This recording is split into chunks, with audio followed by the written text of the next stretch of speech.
I smell smoke. And you know what that means, right? Where there's smoke, there's fire.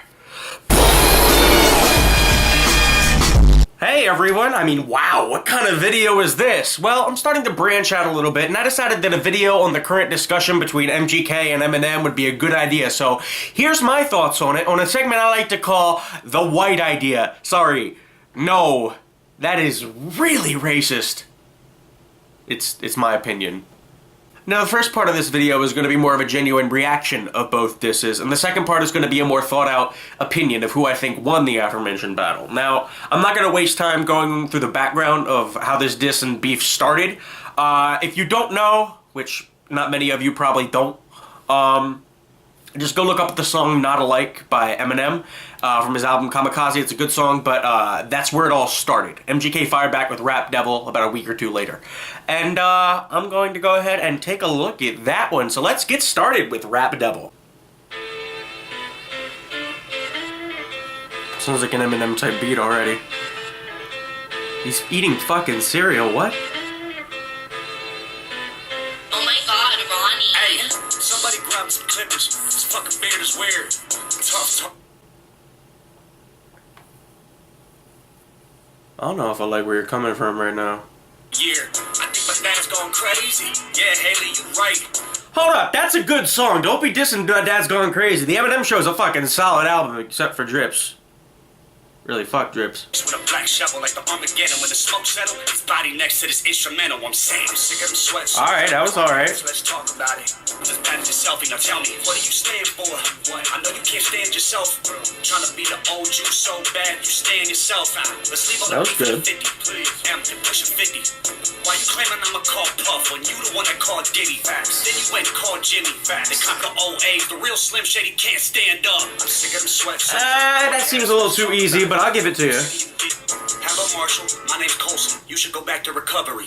I know your ego is hurt. Alright, that was pretty good. All of your fans, just look what you done to me. Drop an album just because of me. Damn, you in love with me. You got money, but I'm hungry. I like it this, but you won't say them lyrics out in front of me. Shout out to every rapper that's in front of me. Know that I'll never do you like this fuckery. Still bitter after everyone loves you. Pull that wedgie out your dungarees.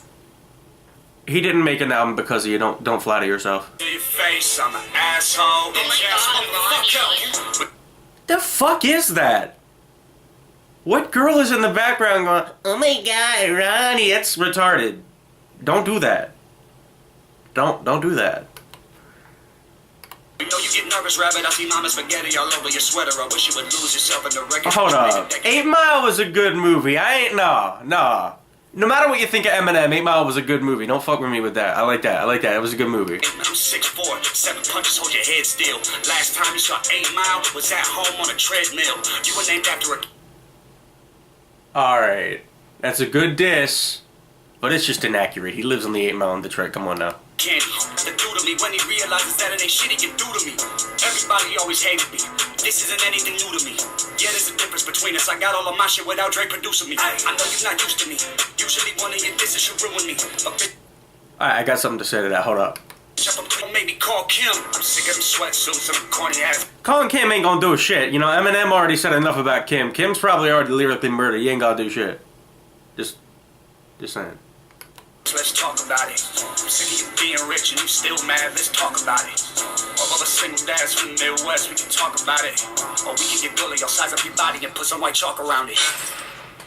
Don't throw a shovel at me, dude. What the fuck? Alright, now it's time to look at Eminem's response. It's called Kill Shot. I only listened to this once before, so this is still fresh to me. Here we go. You sound like a bitch. Shut the fuck up. Your fans become your haters. You done? Alright, I like the reversal of the beats here. He was using an Eminem type beat and he's using a more modern one. Rihanna just hit me on a mad butt. How you gonna name yourself after a damn gun and have a... Alright, I'm not liking the flow here, but words are good so far. Man bun. Times more eyes open undeniable. So got the crowd yelling woo. So before you die, let's see who can out Petty who with your corny lines. Slim your old out Kelly ooh, but I'm 45 and I'm still outselling you. By 29 I... Oh, fuck! But you're a fucking molehill. Now I'm gonna make a mountain out of you. He really did. Oh, fuck. bow and arrow, say you run up on me like a phone bill, spraying lead, playing dead, that's the only time you hold still. Are you eating cereal or oatmeal?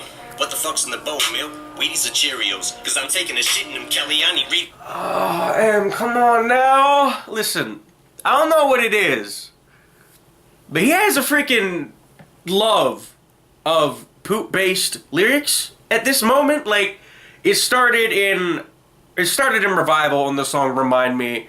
I was listening to that song, I was loving it because I love classic rock and it was sampling a Joan Jett song, and then he said that line, that booty is heavy duty, like diarrhea, and I was outside, I was at work listening to this, I was outside, it was in the winter, I was shoveling snow in the parking lot at work, and I literally stopped what I was doing just to process that for a second, and then the last, like, five or so bars on Caterpillar were all poop-based jokes. I was tired of it. I really didn't want it. And then he does this. I was loving it. But then he fucking stop with that crap. Younger me, no, you to whack me. It's funny but so true. I'd rather be 80-year-old me than 20-year-old you. Ooh. Give Jade a kiss. Ooh. Gotta wake up late but day to this. This is it, as big as you're gonna get, so enjoy it. Had to give you a career to destroy it. Oh! Ah! But if I was 3'11", you the fucking shit is like Rambo when he's out of bullets, so we're good as a fucking machine gun when it's out of ammo. Wow. Don't worry, I'm still gonna be unbiased. Cause he knows long as I'm shady, he's gonna have to live in my shadow. Oh God, that was pretty good. Gun barrel, bitch, get off that sweater. You black leather, you dress better, I rap better. That a death threater, a love letter. Little white to care who's on the right, but you're losing the fight you pick. Ooh. Who ain't auto-tune, so let's talk about it. I'm sick of your mumble rap mouth, need to get the cock about it before we can even talk about it. I'm sick of your blonde hair and earrings, just cause you look in the mirror and think that you're Marshall Mathers. Don't mean you are and you're not about it, so just leave a dick in your mouth and keep my daughter out of it. You fucking... Oh. And I'm just playing, Diddy. You know I love you. Alright, I like that ending. It's a callback to some of the ending of his older songs. Alright, we listened to both of them. Now I'm going to go form my opinion. I'll be right back. Okay, let's get down to it. First, let's talk specifically about Rap Devil. Now, I want to follow basic critique structure by peppering in a few positives among the negatives, so here's a positive to start off with. The beat sounded like a Slim Shady type beat. Okay, we're not off to a good start here. During my listen, you saw me say I had something to say about the I got all my shit without Dre producing me line, and there is just a lot to unpack here, so let's just take a second.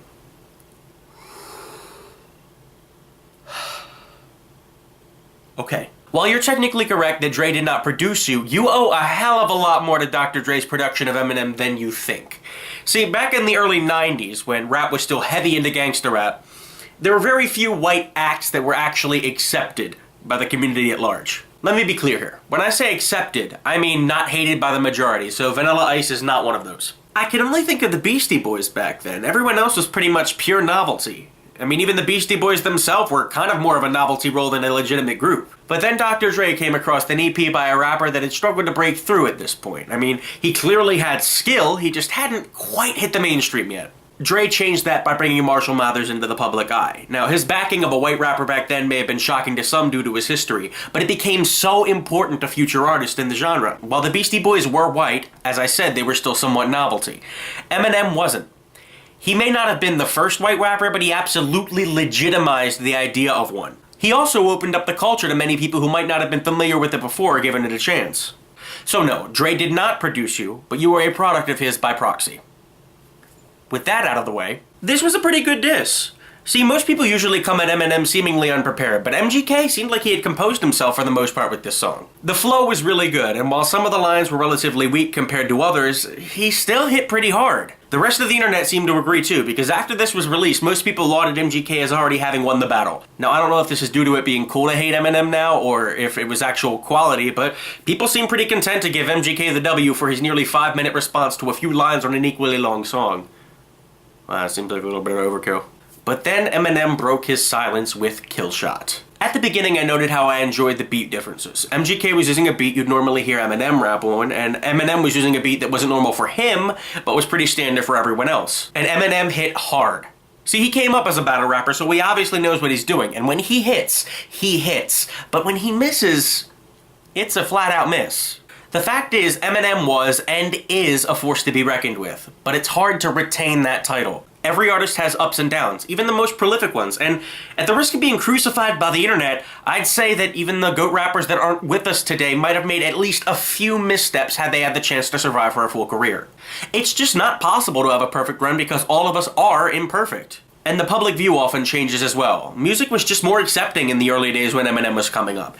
It was a rebellious time, and Eminem's lyrics were nothing if not rebellious. He hit with the right words at the right time, and it propelled him so high. But he didn't change with the times, and if you don't do that, well, that height you rose to, it's a long way down. On this disc, every focus line was great, but when he started to draw it out a little bit, it started to lose its punch. He focused a lot on homoerotic lines, which is a little bit weird considering the remorse he seemed to show when addressing the backlash for his Tyler, the Creator line. He also didn't diss MGK so much as say why he's wrong and talk about the success he's achieved. And that is an acceptable tactic. I mean, success is tangible. You can build yourself up, but if you can't back it up, it's just words. And words are worth nothing. Now, in writing this, I came to a completely different conclusion than I thought I would. See, I thought I would make a case for why Eminem won flat out. But I think both of these artists had something going here, and let me explain why. See, I feel MGK had the better diss, but Eminem has the better everything else. In a battle between the two that focuses solely on the content of these two songs, I feel MGK wins. But if you take into account the history and everything else these rappers have done throughout their career, there is no contest. Eminem wins flat out. He's right about his first 3 albums. I mean, the Slim Shady LP, the Marshall Mathers LP, and the Eminem Show are all classic albums. Personally, I feel the Eminem Show is damn near perfect. It just has drips on it, so I can't call it perfect. Seriously, fuck drips. I do not want to hear about how her pubic hair looks like sour cream dip. It's hard to say that Eminem hasn't made an impact on the game as a whole. And while most people seem to think he's past his prime, Kamikaze, at least to me, was a solid release. I just think most people hold him to an impossibly high standard because of his earlier works. And while he isn't bad now, I just think to me he needs to find some way to reignite that fire that most people felt when listening to his first 3 albums. But who are you saying won? I don't know, go form your own damn opinion. I'm not a critic. I'm an artist.